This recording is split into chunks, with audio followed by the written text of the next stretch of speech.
वसुदेव सुतं देवं कंसचाणूरमर्दनं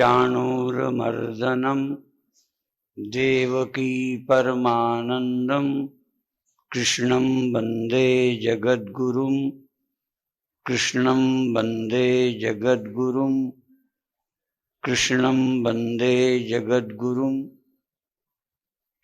जब कोई जगत गुरु नहीं हुआ था तब भगवान कृष्ण पहले जगत गुरु, क्योंकि जगत गुरु शंकराचार्य ने गीता पर भाष्य किया है। जगत गुरु शंकराचार्य के पहले भगवान कृष्ण हुए, उन्हीं से।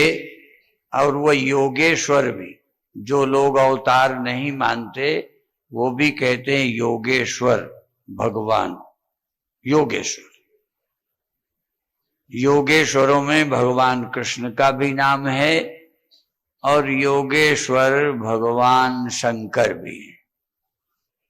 आप क्यों नहीं है? असल में हम भोगेश्वर हो गए, संसार के विषयों का सुख लेते हैं, लेना चाहते हैं, असफल होते हैं, फिर तैयारी करते हैं, फिर शरीर छूटता है, फिर भोग के लिए शरीर प्राप्त करते हैं। भगवान श्री कृष्ण योगेश्वर हैं, योग को प्राप्त हैं, और जब शरीर धारण करते हैं तब भी अपनी योग माया से शरीर धारण करते हैं और भूलते नहीं हैं अपने आप को। भगवान ने स्वयं कह दिया कि जब आवश्यकता होती है तो संभवाम्यात्म माया, मैं अपनी माया से जन्म लेता हूं, अर्थात विद्या के द्वारा। विद्या के द्वारा शरीर धारण करते हैं, इसलिए बंधन में नहीं आते। हम अविद्या के द्वारा शरीर में आते हैं। अज्ञान के बाद अहम पैदा हुआ। जैसे नींद में रहकर जब हम कुछ अनुभव करते हैं उसका नाम स्वप्न है। सो जाते हैं ना, सो जाते हैं तब भी दुनिया देखते हैं, तो वो जो संसार है वो निद्रा में देखा, इसलिए वो स्वप्न है। और स्वप्न में बंधन होता है, सुख दुख होता है। यद्यपि ये प्रवचन मैं कहीं कर चुका हूं, पर आपके लिए दोहरा देता हूं। एक इंटर कॉलेज में मैं प्रवचन करने गया, तो बच्चों से पूछा कि स्वप्न भी आपने देखा है और अभिनय भी किया है। आज मंच में शायद अभिनय भी हुआ कुछ, मैं था तो उधर, कुछ आवाज आती थी, देख नहीं पाया। तो बच्चों से पूछा, जैसे कल विनोद में कहा था, पर वहां विनोद में नहीं, सचमुच कहा कि जो बच्चा सही उत्तर देगा उसे 5 रुपया इनाम देंगे। तो मैंने पूछा कि अभिनय भी रोज करते हो और स्वप्न भी देखते हो, अभिनय भी झूठा है और स्वप्न भी झूठा होता है, दोनों में फर्क क्या है? तो एक बच्चे ने बता दिया, कहते स्वप्न में अच्छा स्वप्न हो तो सुखी होते हैं, बुरा स्वप्न हो तो दुखी होते हैं। स्वप्न में गरीब हो जाएं तो दुखी होते हैं, अमीर हो जाएं तो सुखी हो जाते हैं। पर अभिनय में चाहे गरीब बने, चाहे अमीर बने, डॉक्टर बने, चाहे बीमार बने, सबको आनंद रहता है। बनने वाला भी आनंद में ही बनता है। बीमार गरीब बनता है, वो भी आनंद से गरीबी का अभिनय करता है, दुखी नहीं होता। दुखी दिखा भी देता है पर दुखी होता नहीं। दिखाने में और होने में फर्क है। गरीबी का अभिनय करने वाला दुखी होके दिखाता है, दुखी होता नहीं। ऐसे ही एक कहानी है कि एक आदमी भीख मांग रहा था, भिखारी था, सिर्फ मांग नहीं रहा था, भिखारी था। उसको पिक्चर बनाने वालों ने देखा, उसका जो मांगने का ढंग था, उसने सोचा कि इसको ले जाएं और पिक्चर में इसको भिखारी का पाठ करा लें तो बहुत अच्छा रहेगा। तो उसको कहा मुंबई चलो, तो तैयार नहीं हुआ। तो उसने कहा 10,000 रुपया भी ले लो और चलो, तब भी नहीं राजी हुआ। तो 25,000 पहले दे दिया और 25 कहते थे वहां जाएंगे जब तुम भिखारी का अभिनय करोगे। ले गए, उसने भिखारी का अनुभव किया, पाठ कर दिया भिखारी का। बाद में उन्होंने पूछा कि ये बताओ, पहले जब भीख मांगते थे तब भी इसी तरह मांगते थे, अब भी इसी तरह आपने भीख मांगी है, दोनों में फर्क क्या है? तो उसने कहा तब मैं भिखारी था, अब मैं अभिनय कर रहा था, भिखारी नहीं था, अब तो मेरे पास बहुत पैसे थे। तो भगवान जन्म मरण का नाटक करते हैं, जन्मते मरते नहीं है। हम नहीं जानने के कारण जन्मते और मरते, फर्क ये है।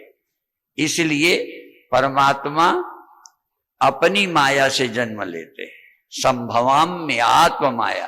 और भी कहते हैं अजोपि सन अव्ययात्मा सन भूता नामी स्वरूपी सन। ये भगवान के वचन हैं। मैं अज रहता हुआ, अज माने जो जन्मा नहीं, अजोपि सन अजन्मा बना रहता हूं, अव्ययात्मा सन अर्थात मेरा जीवन समाप्त नहीं होता, अव्ययात्मा हूं।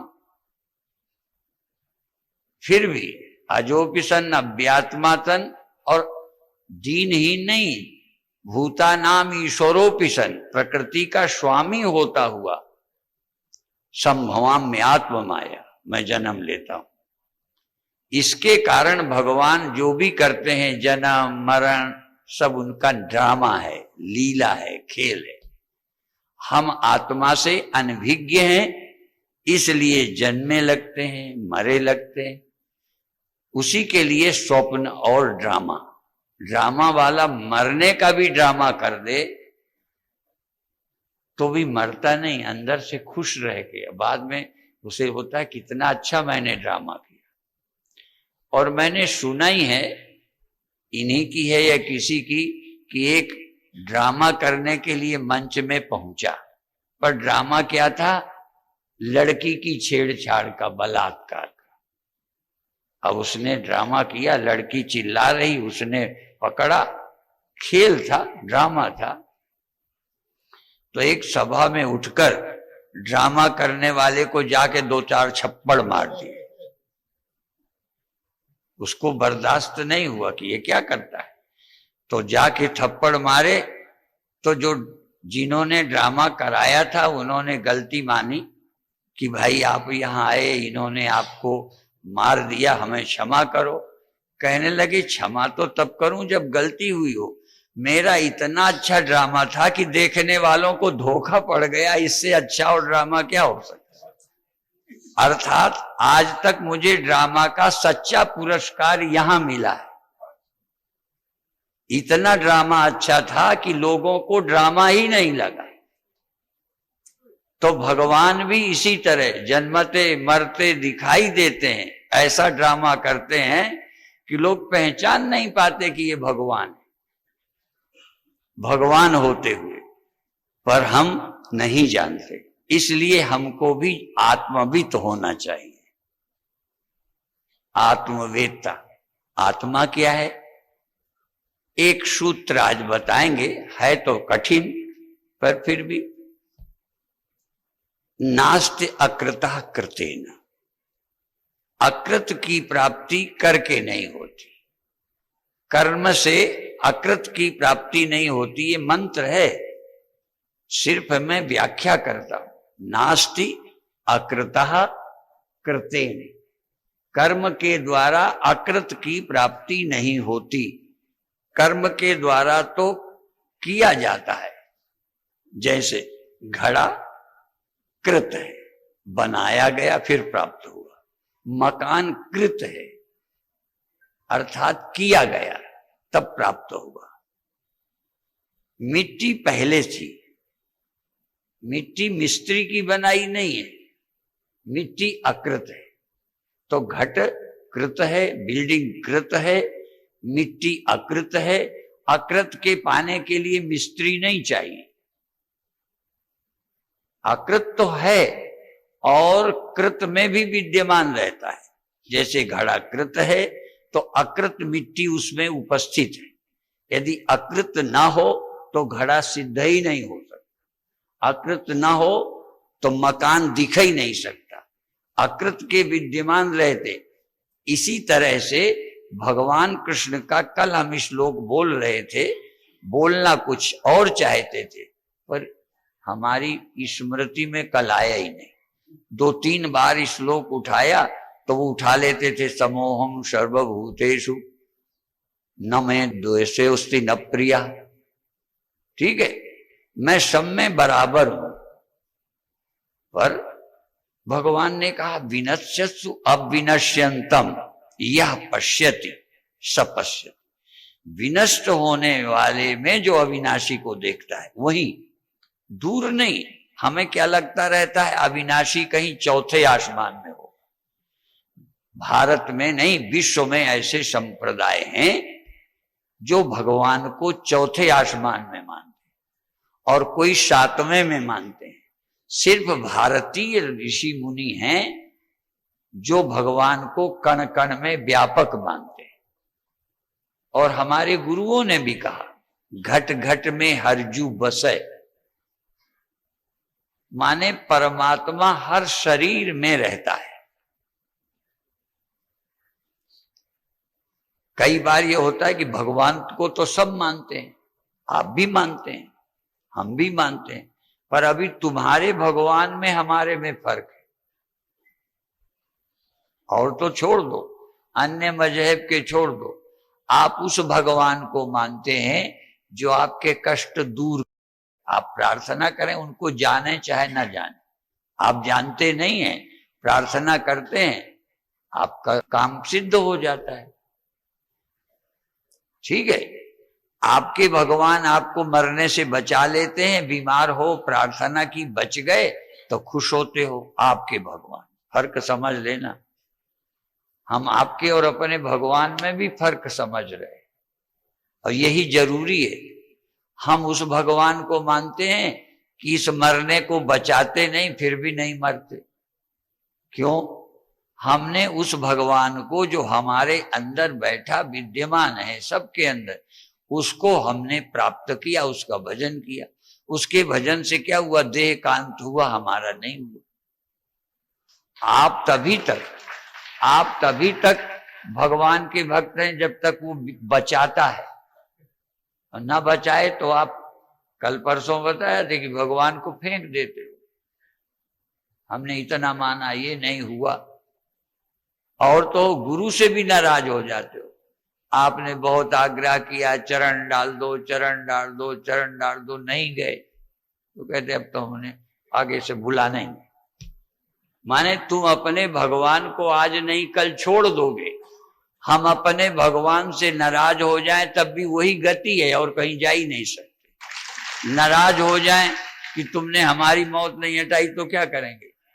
तब भी उसी की याद करेंगे। जैसे छोटा बच्चा माँ ही पीटती है, माँ ही डांटती है, कभी हुआ होगा और आके तुम्हारी धोती पकड़ के रोता है।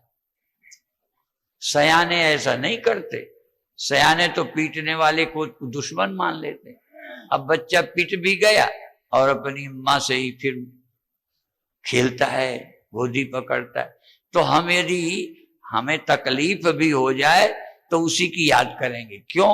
उसी में जाने से दुख से छुटकारा है, और कोई जगह नहीं। तो हम भगवान को मानते ही नहीं है, अनुभव करते हैं। और आपको भी कहते हैं, अब मान लो किसी कारण देहांत होने लगे और हमको निश्चिंतता ना हो, अभय ना हो। कई बार यही कहा जाता है, उसको पाके लोग अभय हो जाते हैं, निश्चिंत हो जाते हैं, शोक मोह से छूट जाते हैं। अब बहुत हमारे लोग भी कहते हैं कि हम समझ तो गए हैं, पर अभी भय आता है, चिंता आता है, दुख आता है। तो अभी हम क्या सोचते हैं? अब हमें ये नहीं लगता कि भगवान में कोई कमी है जिसके कारण हम अभय नहीं हो पाए। हमें क्या लगता है कि अभी हमारी निष्ठा में कमी है, हमारी स्मृति में कमी है, हम उसमें एकाकार नहीं रहते, हमारी कमी है। पर दुख का अंत तो उसी याद में होगा, इसलिए हरि सुमिरे दुख जाए। परमात्मा की याद करने से दुख का अंत हो जाता है। फर्क समझते हैं? तो हम भगवान की याद करते हैं, अभी भी करते हैं। कभी कभी गुस्सा आ जाता है, अभी भी तुमको समझाते हैं, हमें भी आता है। और कोई बुराई से नहीं आता कि तुमने हमारा कोई नुकसान कर दिया। तुम पूजा ही कर रहे हो, पैर ही छू रहे हो, पर चलते में छू लिया, मान लो गिर पड़े तो तुम्हें धन्यवाद देंगे। ऐसी तरह तुमने बड़े प्रेम से खिला दिया, अब हमारे लूज मोशन हो गए। तुमने तो प्रेम से खिलाया, कोई ईर्षा से नहीं, जलन से नहीं, दुश्मनी नहीं, प्रेम से खिलाया और हमें तकलीफ बढ़ गई तो मन ही मन कहेंगे कैसे हैं। तो देखो, भक्त होने पर भी तुमसे नाराज हो जाते हैं। ठीक है, हम सही सही बताते हैं। अब तुम लोग क्या करते हो? देखो, पूजा करते हो, फल चढ़ाते हो, रुपया चढ़ाते हो, चढ़ाते ही तो लेते हो क्या? पर इतना कभी कभी बोर हो जाते हैं। क्यों? शरीर की सीमा है। ठीक है, तो इसी तरह से अभी कल परसों हमने जिक्र कहीं किया था, ब्रह्मलीन स्वामी हरिगिरि जी महाराज, वो बकलो हिमाचल में रहे, बहुत मेरे से बड़े थे, अब शरीर नहीं रहा, बहुत प्यार करते थे। प्यार का कारण वेदांत था। वो भी वेदांत बोलते थे, मैं भी बोलता था। तो मैं कम उम्र का था, तो मेरा सुन के बहुत खुश होते थे। एक बार कानपुर सम्मेलन में बुलाया, जैसे यहाँ बहुत संत आए ना, उस समय 20-20 बड़े बड़े धक्कड़ संत, एक से एक विद्वान। अब तो लोग आते ही नहीं है। जिनकी दुकान अच्छी चल रही है, अच्छे प्रवचन हो रहे हैं, वो क्यों आए बुलाने से? तो और हम तो यहाँ इसलिए आते हैं कि कोई इनका अलग तो है नहीं, इनका प्रोग्राम मेरा ही प्रोग्राम है। और हमें तो ऐसा लगता है जैसे शंकराचार्य ने 4 मठ बनाए थे, अलग जगह अलग अलग स्थापित किया था, तो हमने ऐसा तो नहीं, पर हमें लगता है ये भी यहाँ के, इनको स्थापित किया, यहाँ का काम यही करते हैं। ठीक है, तो अभिप्राय है कि ये अध्यात्म की, तो हरिगिरि जी महाराज कानपुर में बुलाया और बहुत संतों को बुलाया, मनोहर दास जी, हरिगिरि जी, कृष्णानंद, गोविंदानंद, बड़े बड़े संत, गुरुचरण। तो हुआ क्या, उस सम्मेलन में मेरे पेट में दर्द हो गया। तो और कोई संत तो नहीं आए, पर हरिगिरि जी महाराज प्रेम करते थे। जब उन्हें पता चला तो मिलने आए। अब मिलने में पूछते, नाम लेके, परमानंद नाम लेते थे, जैसे हमारे गुरुदेव लेते थे, ऐसे पूज्य हरिगिरि जी महाराज भी मेरा नाम लेते। परमानंद, दर्द है? मैंने कहा हाँ। तो खूब हंसे। अब बताओ, दर्द मुझे, हंसे क्यों? तो जैसे कबीर साहब जब जब हंसते थे तो कोई राज होता था। कबीर साहब कहते हैं ना, चलती चक्की देख कर दिया कबीरा रोए, 2 पाटन के बीच में साबुत बचा न कोई। और है, एक अचंबा हमने देखा, कुआं में लागी आग, पानी पानी जल गया, मछली खेले भाग। और हंसे कबीर ठठा है। एक जगह कबीर हंसे, तो ऐसे ही पूज्य हरिगिरि जी महाराज हंसे। तो मुझे समझ आ गया कि कोई भी तकलीफ में हो तो कोई भी आदमी नहीं हंसता, सहानुभूति दिखाता है, करता है, थोड़ा मुंह लटकाता है, दुख व्यक्त करता है, पर वो हंसे। तो मैं समझ गया कि इनके हंसने का राज है। तो मैंने कहा, महाराज क्यों हंसे? कहते हैं, लोग कहते हैं ज्ञानी को दर्द नहीं होना चाहिए। तो आप अभी ज्ञानी नहीं हो। पर अभिप्राय उनका क्या था कि ज्ञानी को भी दर्द हो सकता है, ये पढ़े पढ़ाए लोग ज्ञानी की परिभाषा करते रहते हैं कि ज्ञानी को दर्द नहीं होना चाहिए। क्यों नहीं होगा? शरीर है। कोई कल कहने लगे ज्ञानी का बुढ़ापा नहीं होना चाहिए, कल कोई कह दे ज्ञानी की का एक्सीडेंट में टांग नहीं टूटनी चाहिए। ये अपनी अपनी व्याख्या है। और ये भी कह सकते हैं ज्ञानी का शरीरांत नहीं होना चाहिए। और कई ने हमारे गुरुदेव के खिलाफ पर्चे छापे, उज्जैन कुंभ में बांटे कि अपने को ब्रह्म कहते थे, इनकी मृत्यु क्यों हो गई?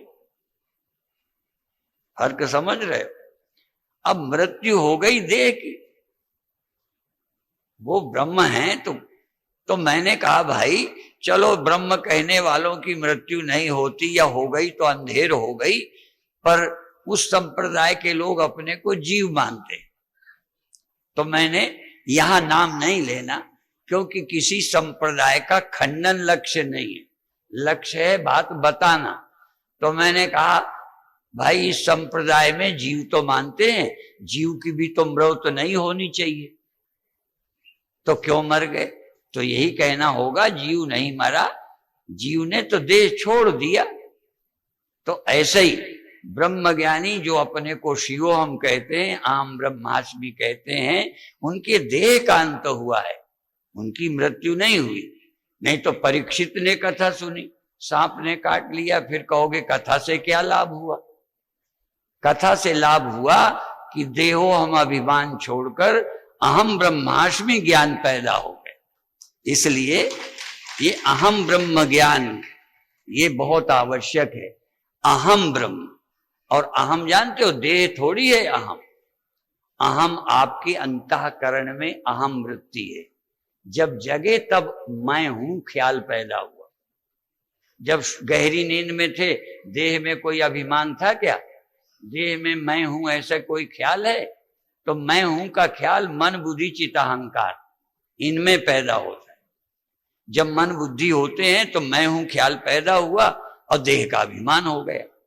ऐसे ही जब मन बुद्धि चित्त अहंकार होंगे, इसी में मैं ब्रह्म हूं ज्ञान पैदा हो। मैं ब्रह्म हूं ज्ञान भी देह में नहीं चिदाभास में पैदा होता है। इसलिए यद्यपि हो आभास में अहम ब्रह्म ये ज्ञान, यद्यपि आभास में चिदाभास में मैं ब्रह्म हूं ज्ञान होता है। जैसे जीव को चिदाभास को देहो हम अभिमान होता है, ऐसे चिदाभास को मैं ब्रह्म हूं ये ज्ञान होता है। देह को नहीं होता, देह तो ये बैठा है, पर देह के साथ सुनने आए हो, इसलिए तुम इसमें भी खिचड़ी कर देते हो। हमारे गुरुदेव कहते थे कैसी करी नादानी खोए दई जिंदगानी, और कहते थे कर दई सानी मानी। सानी तो जानते होगे ना, जो गाय बैल भैंस को खाने के लिए दाना अनाज भूसा सब खली अली मिला देते हैं, उसको सानी बोलते हैं हमारे यहाँ। आपके यहाँ क्या बोलते? गतावा। गतावा, ठीक है। तो गतावा माने सब मिला दिया। तो हमारे गुरुदेव का कहने का मर्द था कि तुमने सब कुछ गतावा कर दिया, देह का, मन का, आत्मा का, सबका गतावा मिला दिया। दूसरा हम लोग खिचड़ी कर दी, चावल दाल सब मिला के खिचड़ी कर दी। तो खिचड़ी नहीं, अलग अलग करो चावल। और एक जगह दाल में किसी माता ने मूंग की दाल बनाई और स्वामी जी को खाने को दी, उन्होंने खाया, उसमें कंकड़ थे, तो खा लिया बचा बचा के, और जान के प्रसाद छोड़ा, चाहे ना भी छोड़ते, पर जान के छोड़ दिया। जब घर वालों ने प्रसाद खाया तो उसमें कंकड़, तो कहने लगे आपने बताया नहीं, दाल में तो कंकड़ बहुत थे। तो उन्होंने हंसी में कहा कंकड़ बहुत नहीं थे, दाल बहुत थी, कंकड़ कम थे। नाराज नहीं हुए, और होता तो चिढ़ जाता और कहते थे दाल में कंकड़ ही कंकड़। दाल भी थी पे कहते कंकड़ ही कंकड़ भर दिए हैं, कैसा बनाया है? पर वो उल्टा हो गया। उन्होंने कहा इसमें तो कंकड़ बहुत है, कहते नहीं बहुत नहीं है, कम है, दाल ज्यादा है कंकड़ कम है। यही तो मजा होता है हर चीज में आनंद लेना। ऐसे ही एक बार क्या हुआ देर में आए पति देव, भोजन हो गया ठंडा, तो अब बना के रख दिया था। करवा चौथ नहीं थी, नहीं तो जगती रहती। तो जब वो आए तो लेटे लेटे कहती है खा लो, रखा हुआ है। तो गए बेचारे, तो ठंडा बहुत था, तो गुस्सा हो, कहने लगे तो ठंडा हो गया। तो गुस्सा हो गई पत्नी। जब गुस्सा हो गई, लड़ने लगी, तो लेके कटोरी की दाल पहुंचे और पत्नी के सिर पे रख दी कटोरी। तो कहती ये क्या बदतमीजी करते हो मेरे सिर पर। मैंने कहा गरम है खोपड़ी, ये भी गरम हो जाएगी। तो अभिप्राय है दुख के, क्रोध के क्षणों को आनंद में बदलने की कला, ये जीने की कला है। ऐसे ही एक बार एक आदमी ने एक को थप्पड़ मार दिया। तो कहता है अच्छा सच बताओ, तुमने हंसी में मारा है कि गुस्सा में मारा है? उन्होंने सोचा ये कह देगा हंसी में मारा है तो मेरी नाक रह जाएगी। तो जब उन्होंने कहा बोलो हंसी में मारा कि, कहने लगे नहीं मैंने जान के मारा है। तो कहते फिर ठीक है, क्योंकि मुझे हंसी पसंद नहीं है। मतलब दुख के क्षणों को आनंद में बदलना। और कई माताएं तो एक पति कई पिए ही रहते हैं ना, तो पति को मारने लगे तो उसने ये मारा वो मारा। तो जब ज्यादा मारा तो कहते हैं देखो असली बाप के हो तो अब न मारना। तो असली का तो था ही नहीं। उसने कहा असली बाप के हो तो लो अब मारो, ऐसा बोला, मैंने गलती बोली, असली बाप के हो तो अब मारो।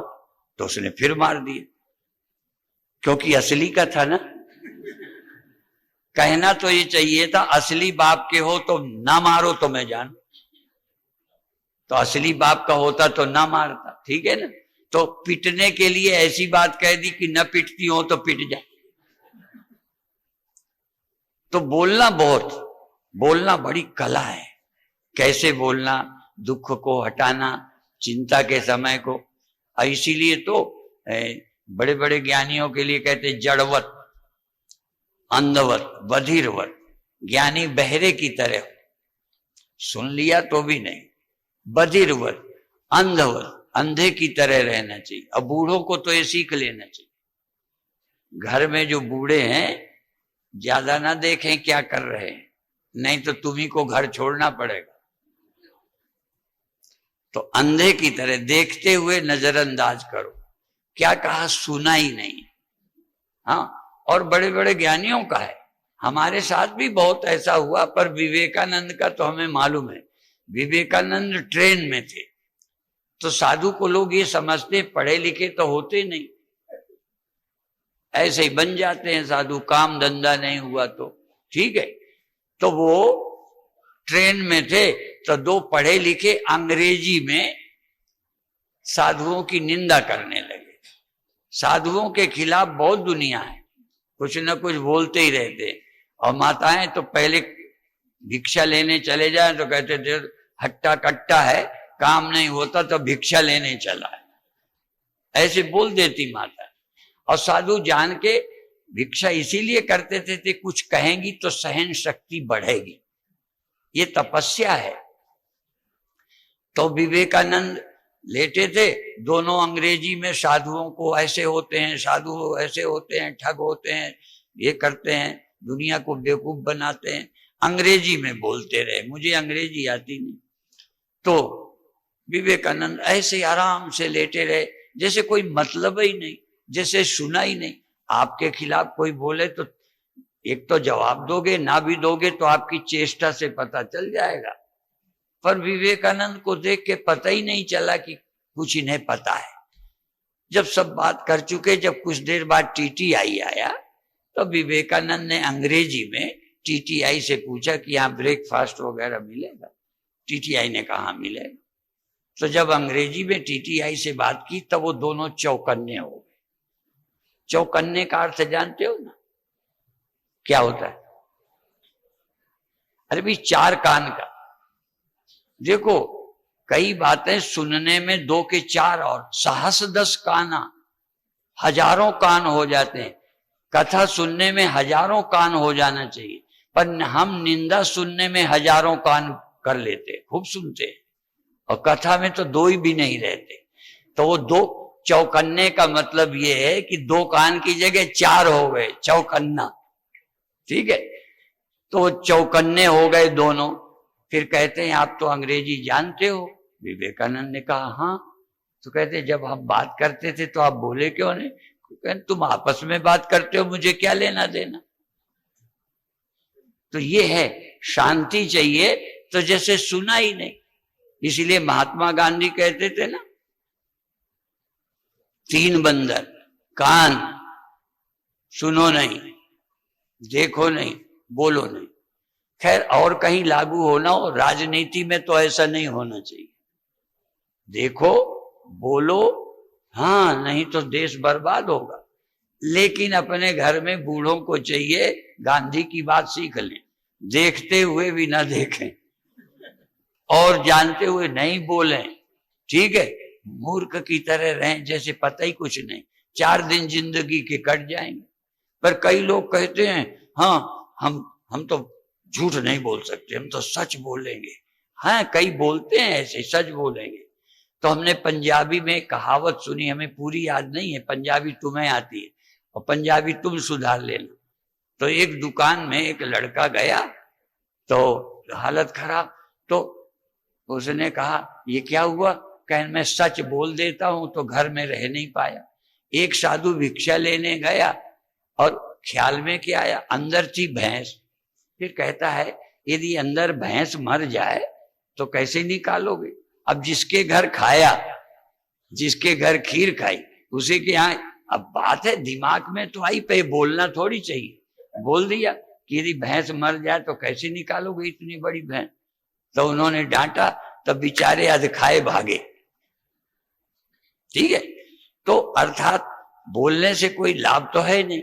इसलिए देखो अंधे की तरह, जैसे देखा ही नहीं, बोलो नहीं, चुप रहो, सुनो ही नहीं क्या कह रहे हैं, तो आपकी जिंदगी घर में स्वर्ग की तरह बीतेगी।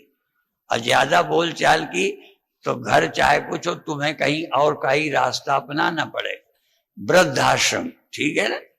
हाँ, विदेशों में ओल्ड होम है, पर वहां दूसरा कारण है। पर यहां पर भी तुमको ओल्ड होम, हरिद्वार की सैर करा देंगे लोग। मोक्ष के लिए चाहे न जाओ, पर घर की दुर्दशा से जाना पड़ेगा। इसलिए जहां रहना है, गांधी जी के 3 बंदरों की बात, सुनो नहीं, देखो नहीं, बोलो नहीं। पर देश के लिए नहीं, देश के लिए तो बोलो चाहे मर जाना पड़े, नहीं तो देश बर्बाद होगा। तो आप बहुत बधाई के पात्र हो, पर मुझे आज संकेत किया है कि पहुंचा देंगे, नहीं ना कहा कि पहुंचा देंगे। तो मेरा विषय क्या है, नास्ति अकृता कृतेन। तो एक तो कृत है, दूसरे का नाम प्रकृत है। मनुष्य जो करता है वो कृत है, मनुष्य नहीं करता फिर भी किया जाता है, उसका नाम प्रकृति है। जैसे जगना, सो जाना होता है ना। अच्छा, बचपन के बाद जवानी, ये कृत है कि प्रकृत है? और फिर जवानी के बाद क्या आएगा? अब फिर क्या आएगा? वही राम राम, ठीक है। तो ये प्रकृत है। तो परमात्मा ना तो कृत है और ना प्रकृत है। वो कीता थाप्या न जाए, कीता ना होए, आपे आप निरंजन सोए। निरंजन वो है, परमात्मा वो है जो किसी का किया हुआ नहीं है। और दुनिया में और किसी के भगवान की तो बात मैं नहीं जानता, हमारे भगवानों में एक है जिनका कोई बाप नहीं है। राम के हैं कि नहीं? और कृष्ण भगवान के। अच्छा, शिव जी के कौन है? आपको मालूम? मुझे नहीं मालूम। हमारे एक भगवान है शिव, अर्थात जिसके बाप ना हो और हो उसी का नाम शिव है। तो आत्मा का कोई बाप नहीं, आत्मा ईश्वर कृत भी नहीं, आत्मा प्रकृति से भी नहीं बनाया। आत्मा था, है और रहेगा। आद सच, जुगाद सच, है भी सच नानक होसी भी सच। उस सत्य को जानो। और सत्य कौन है थोड़ा सा बताएंगे, बस इसी में उपसंहार करेंगे। जब आपकी चित्त वृत्ति पैदा हो, ज्ञान पैदा हुआ, ज्ञान लय हो गया, चेतना आ गई, चेतना लय हो गई, तो ये तो प्रकृत है। जो जगना सोना है ये कृत नहीं है, पर प्रकृत तो है। लेकिन साक्षी जो इसके होने जगना सिद्ध होता है, सोना सिद्ध होता है, ये साक्षी किसी का बनाया नहीं है। इसलिए अब यदि आपको सुखी होना है तो अविनाशी सुख अपने आसन, अपने आसन अर्थात अपनी आत्मा में निवास करो, स्वरूप में। स्वरूप और रूप का फर्क बताकर समाप्त कर। शीशे में धूप पड़ रही है, सब जगह धूप पड़ रही है, वो सब जगह है, पर रिफ्लेक्शन कहां कहां है बोलो? जहां जहां शीशा है, जहां जहां पानी है, वहां वहां सूर्य की लाइट तो है ही, वो एक रिफ्लेक्शन भी है। तो रिफ्लेक्शन हिलता है, डुलता है, इधर उधर होता है, पर सूर्य का प्रकाश सब में पड़ता है। तो जो सब में पड़ता है वो प्रकाश परमात्मा है, और जो अंतःकरण में दूसरा पैदा होता है ये चिदाभास है। इसमें परिवर्तन होगा ही होगा, ये कृत है। पर कल परसों बताया था, ये याद रखो कि इस चिदाभास को ब्रह्म भी मत कहो। चलो, तो बंदे को खुदा मत कहो, बंदा खुदा नहीं, लेकिन खुदा के नूर से बंदा जुदा नहीं।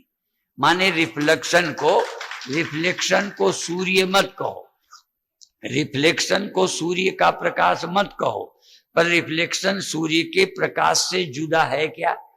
शीशा हटा के दिखाओ दूसरा। इसलिए जीवो ब्रह्म पर। बाकी चर्चा कल फिर करेंगे। आखिरी में प्रसाद देखो, हम हमेशा कहते हैं बूढ़ा जब जाने लगता है तब ताला कुंजी देता है, और सास तो जिंदा रहते नहीं, मरे पे ही मिल जाए तो मिल जाए, बहू को चाबी नहीं, सास दबाई रहती है। ठीक है, तो हम लोग भी सास से कम नहीं है। कल चाबी देंगे जाते समय। ओम शांति शांति शांति।